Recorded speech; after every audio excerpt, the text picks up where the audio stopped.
The whole wholesaling real estate model is starting to break down. The way folks have done this the past 4 or 5 years is starting to really no longer work the same anymore.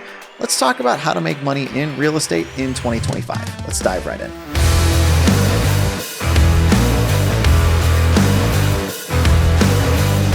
So a quick recap on wholesaling, if you're not familiar with it, is effectively find a property, contact the owner, negotiate a deal. How most people do it, they pretend that they're going to be the person who's actually buying the property while they try to find somebody else to buy it from them so they can cash out in the middle. Often they'll use things like escape clauses or ways to get out of the deal if they can't, and it's starting to really no longer work. The first reason being it violates the golden rule of treat others how you want to be treated. I don't know about you, but if I'm in a position where I've got a property that I need to sell, somebody contacts me and tells me they can buy it, and we come to terms, in my brain, like, I'm breathing a huge sigh of relief. I think this is already done.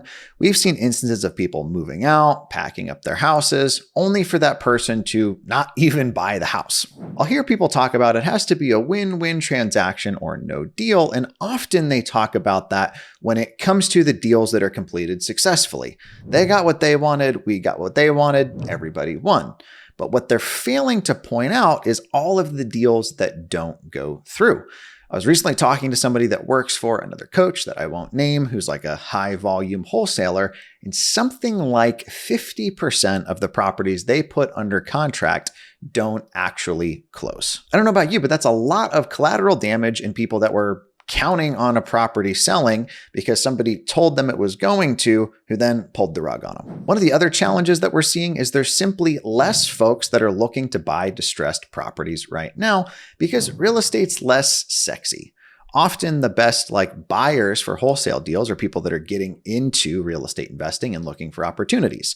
Now, don't get me wrong. There's always going to be people looking for opportunities in real estate, but we're really not in the low interest days of something that happened back in 2019 through 2020, where you could just list a house, and because it was a house, it would sell for some absurd price. The fundamentals actually need to make sense, meaning what's it worth? What are the repairs? And really, is there margin there or not? And because there's less people buying deals, we're seeing some pretty shady tactics and what I would even call saturation of bad actors. I recently was talking to a seller on a property that went under contract with not one, but 2 different wholesalers that ultimately didn't close on their property after swearing up and down that they would. When somebody's not actually willing or able to buy the property and they're not properly communicating the risks or the fact that they're not the buyer, they can offer whatever they want, throwing it at the wall just to see what sticks, because at the end of the day, it's not real money. It's fake money until they find a buyer that can actually close. Now, wholesaling itself is not going to go anywhere. The whole concept of wholesaling is nothing new. It exists in every industry, and it's probably not going away. But I do think that it's going to change. If we look at how wholesaling works in any of the other industries in the US, typically what happens is you have somebody that's producing a product, a good, or a service. You have a middleman that then gets that product placed in front of retail buyers. We use the example of food, for instance. You have the farm that's selling the goods. You have somebody that wants to put it into something like Whole Foods, who's then going to profit off of that middle transaction prior to it going to the end buyer. And in a lot of these industries, the middle person isn't even necessarily buying the goods. Sometimes it's done on credit or simply reputation. Hey, we're going to front you the food or the automobiles, or we're going to give you a line of credit that you can use with us and then pay it off as that end good sells. In that model, everybody is aware of the risks and everybody understands how the transaction might go, which is a far cry from how a lot of these ghetto wholesalers are running around in 2025. If you are struggling to find good deals, I'm going to be running a totally free training on May 29th at 2 p.m.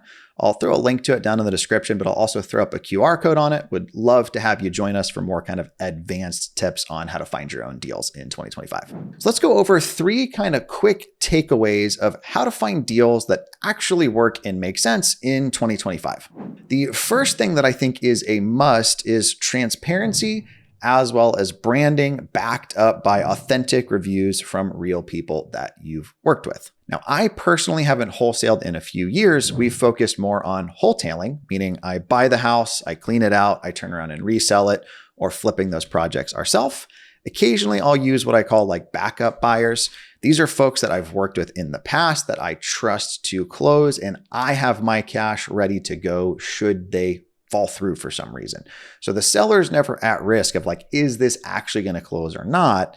If we tell them it's closing, we're going to buy the place. I don't think we would be seeing states come out with like anti-wholesaling regulation or disclosures or even lawsuits against real estate investors if people were simply doing what they said they were doing or communicating the risks. Let's look at 2 scenarios. Option 1, I tell you, hey, I'm going to buy your house. I'm just going to do a quick inspection to make sure there's nothing wrong with it, and then we'll be closing in the next 30 days. The second option being, hey, Mr. Seller, you've got a great property here, but I don't know that I'm the best buyer for it. Now, if I'm licensed, I could turn around and offer to list that property on the MLS, or I could explain, hey, I work with other people in town that might be interested in this. If you're open to it, what I can do is bounce the property off of a few of them and see if I can't find something that's a win for both you and for me. Would you be open to that? Would it be okay if I had some people come take a look at the place on such and such date? In one of those scenarios, I've misrepresented myself as the person who's actually going to buy that place.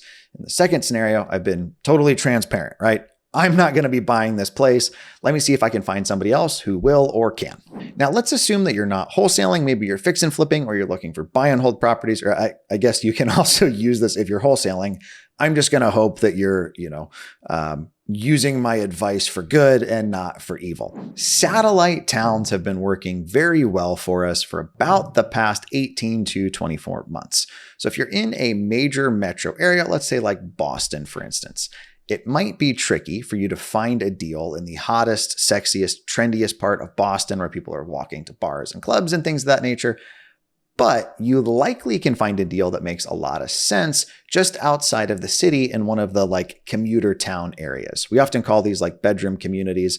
Somebody lives out there, drives, 30, 35 minutes into work and then commutes home because it's more affordable. In Indianapolis, for instance, we still market to the core Indianapolis, like inside the highway loop, but we're also marketing to towns 30, 45 minutes outside of Indianapolis and doing very well there. Spoiler alert, if you're in a small town, like 20, 30, 40, 50,000 people, you might have your own hidden little honey hole that you should 100% go fishing in. I get a kick out of when I talk to folks and they're like, I don't know if this will work in my market. It's too small. And I'm like, dude, you will clean up in your market because there's no real other option. If you're marketing branded, you're going to kind of those satellite towns. A third thing that's working for us right now in 2025 is looking at homes that are below kind of the average or median sales price in that market.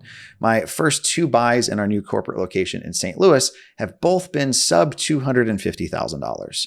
Now, don't get me wrong. I like your 4-bedroom, 2.5 bath, attached 2-car garage, vinyl village that only needs carpet and paint as much as the next guy. But marketing to lower end, like starter home, blue collar, working class type properties that are heavily owner occupied can make a lot of sense.